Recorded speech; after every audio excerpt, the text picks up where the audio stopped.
Hi friends, നമുക്കിത് വായിച്ചു നോക്കിയാലോ. ഹവായ്ക്ക് പറുദീസ നഷ്ടപ്പെടാൻ കാരണം സാത്താൻ്റെ പ്രലോഭനമല്ല, ഹവ പ്രലോഭനത്തിന് വംശം വധയായതാണ്. പാപം ചെയ്യണമോ വേണ്ടയോ എന്നത് ഓരോ വ്യക്തിയുടെയും നിശ്ചയമാണ്. സാത്താൻ്റെ പ്രവൃത്തിയുടെ ഫലമായാണോ രോഗവും ദാരിദ്ര്യവും ഒരാൾക്ക് ഉണ്ടാകുന്നത് എന്നുള്ള സംശയം നമുക്ക് നോക്കാം. പല പ്രലോഭനത്തിന് കാരണം സാത്താനാണെങ്കിലും പാപത്തിന് കാരണം ഓരോ വ്യക്തിയുടെയും സ്വയമായ തീരുമാനമാണ്. പാപത്തിന് കാരണം സാത്താനല്ല, ഓരോ വ്യക്തിയുമാണ്. പാപം വഴിയുണ്ടാകുന്ന സഹനത്തിനും അങ്ങനെയെങ്കിൽ കാരണം ഓരോ വ്യക്തിയുമാണ്.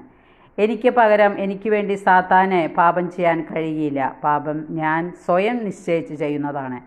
അതുവഴി ഉണ്ടാകുന്ന എല്ലാ സാമ്പത്തിക നഷ്ടത്തിനും രോഗത്തിനും ഉത്തരവാദി ഞാനാണ്.